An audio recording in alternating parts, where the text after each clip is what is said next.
नमस्कार, मैं हूं कुमार गजेंद्र। जनपद ऑन द स्पॉट में आपका स्वागत है।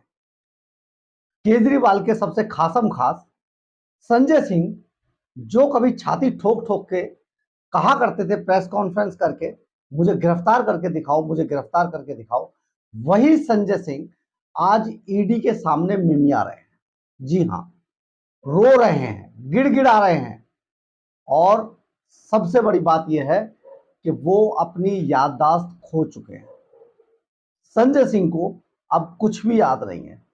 जो छाती ठोका करते थे, जो कट्टर ईमानदार बताते थे, जो भगत सिंह की औलाद बताते थे, जब कानून का डंडा चला, जब ईडी के खड़पच्चे में वो फंसे, तो आज वही संजय सिंह रो रहे हैं, गिड़गिड़ा रहे हैं। सबसे बड़ी बात यह है कि संजय सिंह की याददाश्त चली गई है। जी हाँ, संजय सिंह को कुछ भी याद नहीं। यानी कि सीधा सीधा मतलब है कि संजय सिंह ईडी से बातें छुपा रहे हैं, ईडी को कुछ बताना नहीं चाहते हैं और ईडी को पूछताछ में बहुत ज्यादा परेशान कर रहे हैं। सबसे बड़ी कहानी ये भी है क्योंकि वो राज्यसभा से सांसद हैं और उन्हें इस बात का गुमान है कि ईडी उनसे जबरदस्ती नहीं कर सकती है, क्योंकि हिंदुस्तान के बहुत सारे महंगे वकील भी उनके पक्ष में खड़े हैं, क्योंकि वो दिल्ली सरकार के टैक्स पेयर के पैसे से मोटी मोटी फीस ले रहे हैं और संजय सिंह का बचाव कर रहे हैं। लेकिन संजय सिंह किसी भी सूरत में बचने वाले नहीं है। उसका सबसे बड़ा कारण यह है कि संजय सिंह के खिलाफ डिजिटली सबूत बहुत ज्यादा है। कब कहां किससे मिले, कौन किस किस आदमी की कहां पर लोकेशन थी, किस किस आदमी के साथ उनकी दोस्ती थी, किस किस आदमी से कब मिले वो, और सबसे बड़ी बात यह है कि किसने कब कहां से पैसा लिया, कितना, ये भी डिजिटली और मैनुअली सभी तरीके के सबूत संजय सिंह के पास खिलाफ है। और किसी भी सूरत में संजय सिंह अपने आप को बचा नहीं सकते हैं। अब संजय सिंह लंबे समय के लिए जेल के शिकंजों के पीछे है। वो कितना भी परेशान कर ले, कल उनकी 5 दिन की रिमांड खत्म होने वाली है। लेकिन जिस तरीके से उन्होंने सहयोग नहीं किया है, ईडी जब खड़े होकर कोर्ट में कहेगी कि संजय सिंह उन्हें उन्हें सहयोग नहीं कर रहे हैं जांच में, क्योंकि ईडी अपनी जांच के अंदर, अपनी कार्रवाई के अंदर अदालत को ये बात, इस बात से सूचित कर चुकी है कि संजय सिंह उनकी जांच में सहयोग नहीं कर रहे हैं और हर बात का जवाब पता नहीं कहकर ही दे रहे हैं। पता नहीं, याद नहीं, जानकारी नहीं। ये एक बड़ी बात है, बड़ा पेच है। संजय सिंह अब रो रहे हैं। आज संजय सिंह से जो ईडी ने जो सवाल पूछे वो बेहद गंभीर थे और संजय सिंह हर बात में यही कहते रहे कि ये तो बहुत पुरानी बात है, मुझे याद नहीं। लेकिन डिजिटली सबूत इसके उलट गवाही दे रहे थे संजय सिंह के खिलाफ। जो ईडी ने उनसे सबसे पहला सवाल दागा वो ये था कि आपने, आपके फोन में शराब घोटाले से जुड़े लोगों के नंबर आखिर कैसे हैं।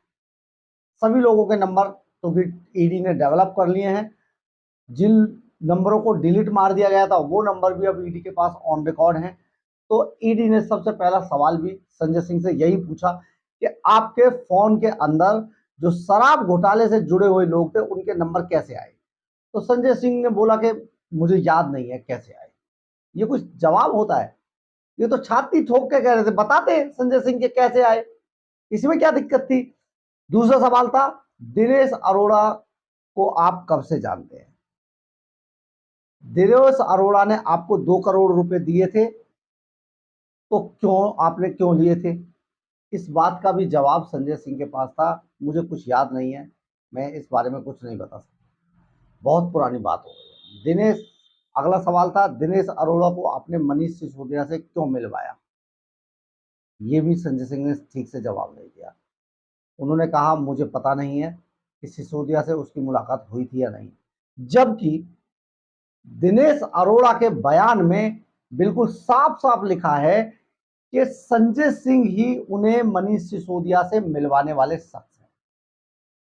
लेकिन यहां संजय सिंह उलट बोल रहे हैं कि उन्हें नहीं पता है। इसके बाद ईडी ने कहा आपके घर पर केजरीवाल की मीटिंग दिनेश अरोड़ा से क्यों कराई गई थी। जब ये केजरीवाल से ये सभी लोग मिले और 100 करोड़ रुपए गोवा चुनाव के लिए मांगे गए शराब नीति को बदलने की एवज में। इसके अलावा करोड़ों रुपए की डीलिंग हो चुकी थी, आदान प्रदान हो गया था। तो ईडी ने इसी से जुड़ा सवाल पूछा कि आपने केजरीवाल की मीटिंग दिनेश अरोड़ा से क्यों कराई। इस पर भी संजय सिंह ने कोई सफिशिएंट जवाब नहीं दिया। फिर उनसे पूछा गया, क्या आपने दिनेश अरोड़ा, अमित अरोड़ा से मीटिंग की थी। उन्होंने इसमें भी हाँ और ना में भी जवाब नहीं, चुप हो गए। फिर उनसे कहा गया, क्या आपके अलावा इस मीटिंग में और कौन कौन लोग शामिल थे। संजय सिंह ने इस बारे में भी कुछ नहीं कहा। फिर उनसे ईडी ने सवाल किया, शराब नीति की ड्राफ्टिंग के अंदर आपका क्या हाथ था, आपका क्या रोल था। उन्होंने कहा नहीं, मुझे जानकारी नहीं। फिर उनसे पूछा गया, अगर आपकी कोई भूमिका नहीं थी तो आपने दिनेश अरोड़ा से 2 करोड़ रुपए क्यों लिए। संजय सिंह चकरा गए और संजय सिंह ने सीधे सीधे कहा, मैंने कोई 2 करोड़ रुपए नहीं लिए। देखिए कितना बड़ा झूठ था। इसके आगे बढ़ते हुए ईडी ने कहा, ये 2 करोड़ रुपए क्या आपने अपने पास रखे थे या पार्टी फंड में दे दिए थे। संजय सिंह इस सवाल से भी मुकर गए, कन्नी काट गए। ये 2 करोड़ रुपए आपने अपने पास रखे या पार्टी फंड में दिए, उन्होंने इस बारे में कुछ नहीं कहा। फिर ईडी ने पूछा, विवेक त्यागी आपके साथ कब से काम कर रहे हैं, जबकि ये इन्हें एक गरीब लड़का बता चुके हैं। लेकिन इस बात से भी संजय सिंह मुकर गए। उन्होंने कहा, काफी लंबे समय से कर रहे हैं। क्या आपको पता था कि विवेक त्यागी दिनेश अरोड़ा की कंपनी में डायरेक्टर है, शराब कंपनी में। उन्होंने इससे भी इनकार कर दिया। दिनेश अरोड़ा ने अपने बयान में आपको पैसे देने की बात कही है, क्या आप इससे इनकार करते हैं। उन्होंने कहा है, मैंने तो कोई पैसे नहीं लिए। फिर ईडी ने पूछा, जो आपका सेकंड मैन था सर्वेश मिश्रा, उसने दिनेश अरोड़ा से 2 करोड़ रुपए लिए थे, तो वो 2 करोड़ किसको दिए गए। तो संजय सिंह ने इसमें भी कोई जवाब नहीं दिया।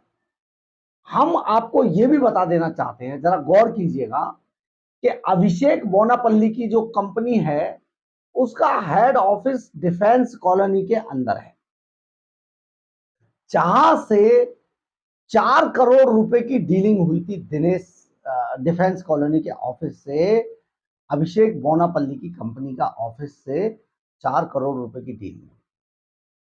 इन सभी की वहां पर लोकेशन है उस वक्त, जिस वक्त का जिक्र दिनेश अरोड़ा ने अपने बयानों में किया है।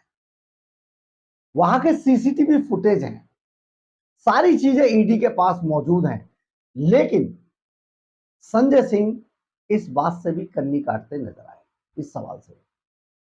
फिर आपको यह भी बताते हैं कि जो इंडो स्पिरिट है शराब कंपनी के कविता वाली, उसका ऑफिस ओखला के अंदर है। और ओखला के ऑफिस से, इंडो स्पिरिट के ऑफिस से भी 2 करोड़ रुपए लिए गए थे संजय सिंह के आदमी ने। ये भी सीसीटीवी फुटेज और लोकेशन सभी, और फोनों की लोकेशन सब डिजिटली ईडी के पास है। लेकिन इन दोनों ही सवालों से जो बहुत महत्वपूर्ण थे, संजय सिंह कन्नी काट गए। जो विजय नायर है, जो केजरीवाल का खास आदमी था, वही सरकार के लिए डीलिंग करता था, केजरीवाल के लिए डीलिंग करता था, जेल के अंदर सड़ रहा है विजय नायर। उसके कहने पर समीर महेंद्रू की कंपनी प्रीन्योड रिकॉर्ड का लाइसेंस लिया गया था। इसके लिए 3 करोड़ रुपए दिए गए थे। ये पैसे भी, जो इनकी भी लोकेशन बिल्कुल मिली हुई है, ये पैसे कहाँ गए, किसके पास गए, इसका भी रिकॉर्ड या इसके बारे में भी संजय सिंह ने कोई जवाब नहीं दिया। जबकि समीर महेंद्रू भी अपने बयानों में बता चुके हैं, दिनेश अरोड़ा भी अपने बयानों में बता चुके हैं, सबने अपने बयानों में कह दिया। लेकिन संजय सिंह अपने पद का दुरुपयोग करते हुए जांच एजेंसियों को भटकाने की कोशिश कर रहे हैं।